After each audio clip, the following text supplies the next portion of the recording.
When I bought this M4 Mac Mini, I paid the Apple tax. I mean, I do video work, and the measly 256 gigs of storage in the base model is just way too small for that. Apple finally upgraded their Macs to at least 16 gigs of RAM, which is great, but their base storage is still tiny. I mean, there are individual games now that would fill up your entire disk if you buy the base model. And forget iCloud, just loading up a few modern apps on the Mac will also eat up all your storage. And speaking from experience with a 256 gig MacBook Air, it's painful managing external disks if your internal drive is just that small. So Apple's answer is a storage upgrade. You can go up to 2 terabytes of storage, which is great.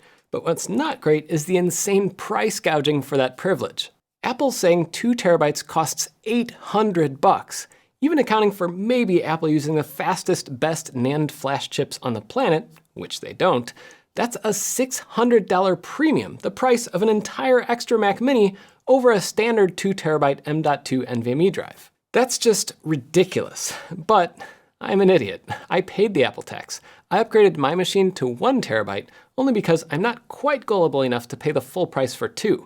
But had I known about this, I would have stuck to the 256 gig base model, because this is a 2 terabyte upgrade for the M4 Mac Mini, completely internal, and it costs $260. That's still more than a normal 2 terabyte NVMe drive, but not by too much. This is the 2 terabyte SSD expansion module for the Mac Mini M4, and it comes from Expand Mac Mini, a project from FIDE Innovations. The first time I found out this was possible was watching this video from DOSDude1. In it, he went through the process of delicately replacing the little NAND flash chips on the drive Apple pre-installs at the factory. But here's the problem. DOSDude1 is an artist. He's like a Picasso of soldering, and if you don't have a ton of experience hacking on modern computer chips, an operation like that's just not gonna end well. Luckily, and despite what Tim Apple might tell you, Macs aren't made of magic and pixie dust. They have the same kind of circuit boards and chips as any other computer, at least when it comes to storage. And that means it's not that hard to reverse engineer Apple's proprietary storage card design. And that's exactly what Expand Mac Mini did. And this thing isn't the only upgrade option. I also found this M4-SSD one for a little more, and there might be other options too by the time you're seeing this video. But the Expand Mac Mini kit was the first one that I found out about.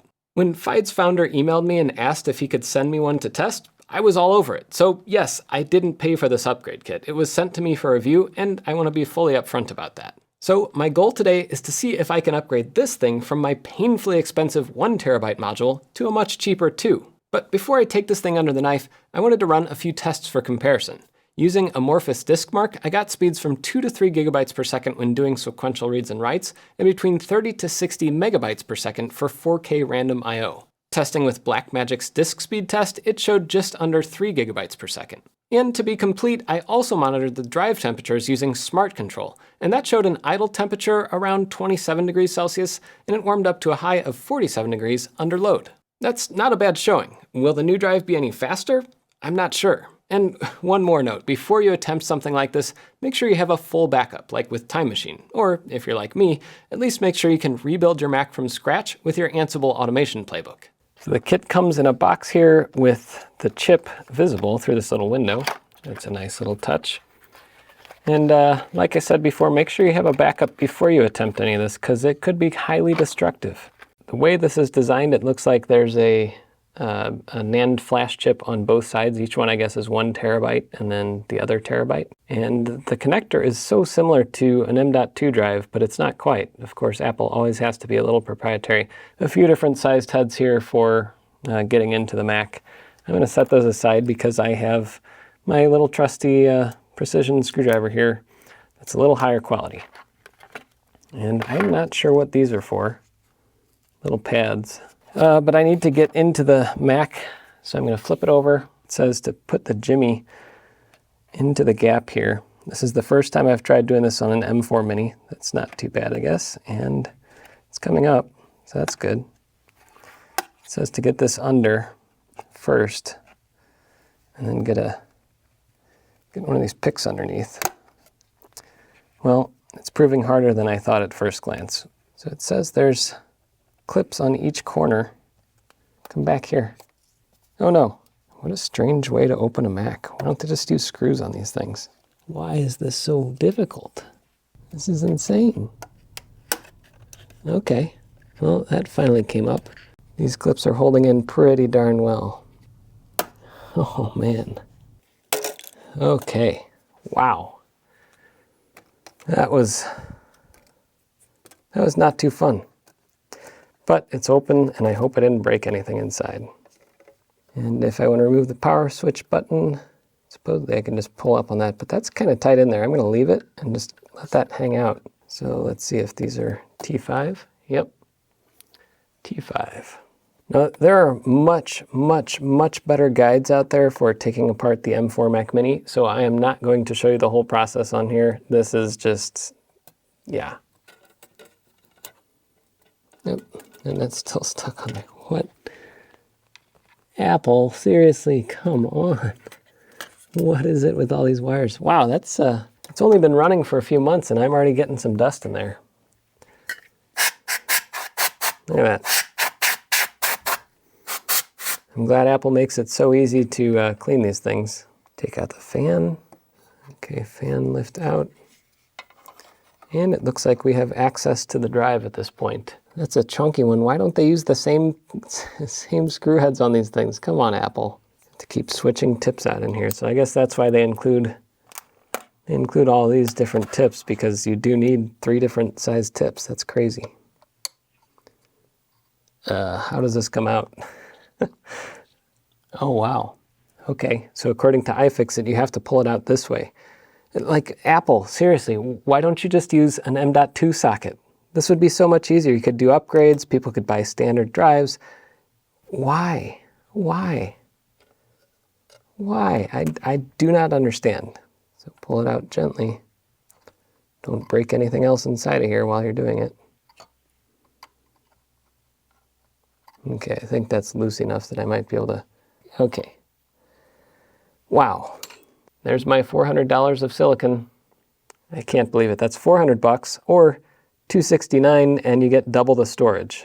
And I didn't even look which side. It looks like there's a little key, an index on here. Again, the M.2 socket, you don't need a little marker like that because it's very obvious where the indent is. This socket design, why? Why does Apple feel like they need to do this? Okay. And I guess it is fitting. I have the MacBook Air here with Apple's old proprietary standard for SSDs. I upgraded it using an OWC drive. So here I am upgrading again many years later. Okay, I will crank it down a little bit because Apple did at the factory apparently. I will say that the engineering of these things is wonderful, but it doesn't need to be as wonderful if you just use standard parts. When you're doing the fan screws here, they do have rubber grommets, so when you're tightening it, I wouldn't tighten it too much, just snug.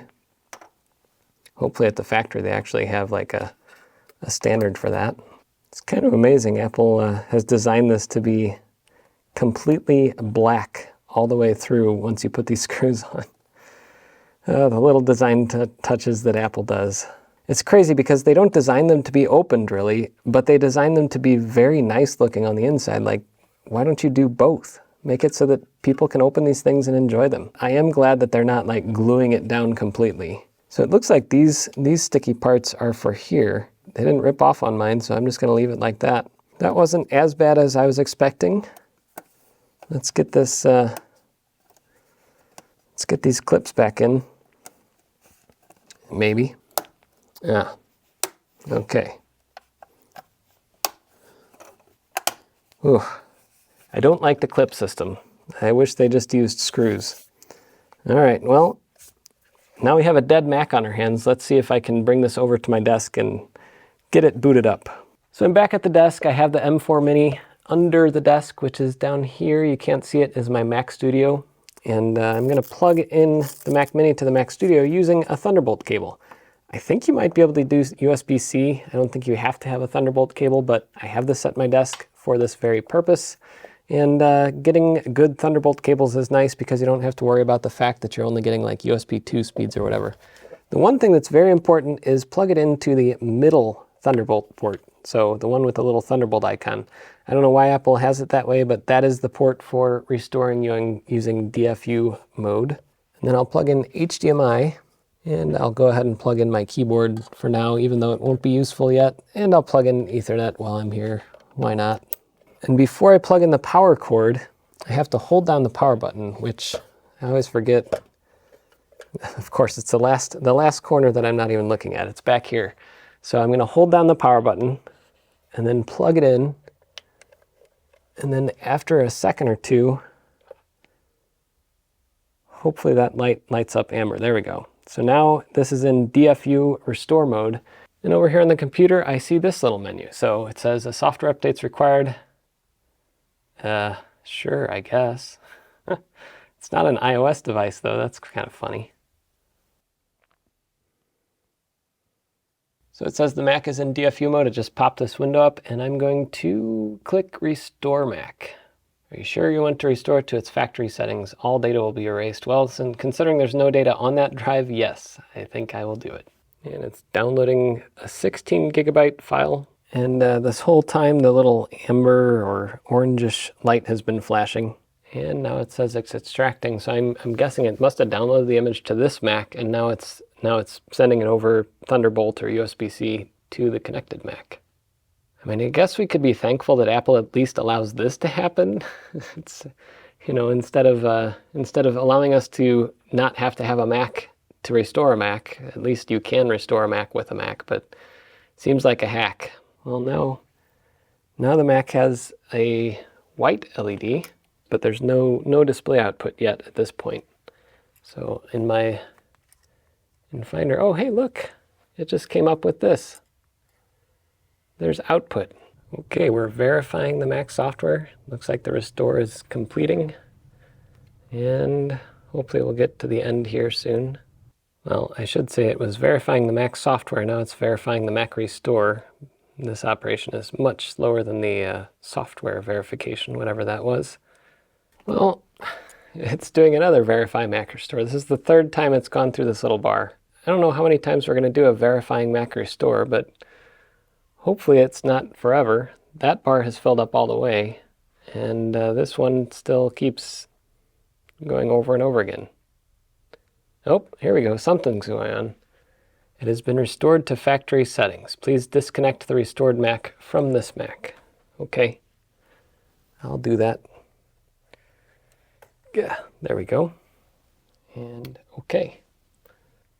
Oh, the light just went out on it. And the light's back on. There we go. There we go. We're booting up. I think it's a success. Okay. So now I'm going to restore this Mac, and then we'll run some more benchmarks and see how the new drive compares to the old one. I took my Mini home and let it do a time machine restore. Once that was done, and once things like the photo library and mail database restore were complete, I reran the benchmarks. First, I made sure the SSD was in fact showing up as 2 terabytes. It even still identified itself as an Apple part because the controller, the heart of the drive, actually lives inside the M4 chip. The chips on the storage card are just dumb NAND flash chips. The controller is what makes these chips operate as an NVMe drive. But I ran disk mark and disk speed test again, and both of them showed consistently faster speeds than the stock 1 terabyte drive I paid $400 for. And the temperatures were pretty close too, maybe a few degrees hotter because Spotlight was still indexing, but it was perfectly normal. Now, I don't know about you, but I think the upgrade is a great deal. Might I remind you, this solution saves $500 over Apple's own upgrade. Is the hour or so of time it took me to do the upgrade in DFU restore worth over $500? You bet. The most annoying thing is you need another Apple Silicon Mac to do this upgrade, and not everyone has that. It'd be amazing if Apple started using real M.2 slots and ditched the whole DFU dance. Failing that, I'm at least happy third parties can offer these upgrades now. Because if nothing else, it'll at least give new life to hundreds of thousands of these base model M4 minis out in the world once they get dumped in a few years. And if Apple ever decides to try blocking this kind of upgrade, we revolt. Before I wrap up, the upgrade does have limitations. First, you have to go through the uncomfortable process of popping the M4's bottom off. Second, this upgrade only works on the base M4, not on the M4 Pro, at least not yet. And third, because companies like Fiat are making these things in China, if you're watching this video in January or February at least, you might run into shipping delays for the Chinese New Year. And like I said earlier, I've spent time wrangling external SSDs before, and it gets expensive if you want an option that's as fast as internal storage. A fast Thunderbolt drive like this costs about the same as the upgrade does when you account for the case plus a quality SSD, not to mention a cable if the case doesn't come with one. This other drive is a little cheaper and works fine too, but it's USB-C and only about a quarter as fast. Even if you take this fancy drive and plug it into the wrong port, it can go from 40 gigabits to like 10 or even worse. That's all annoying to manage. Having enough built-in storage, with a good backup of course, takes away so much hassle when you're using a Mac. Until next time, I'm Jeff Kierling.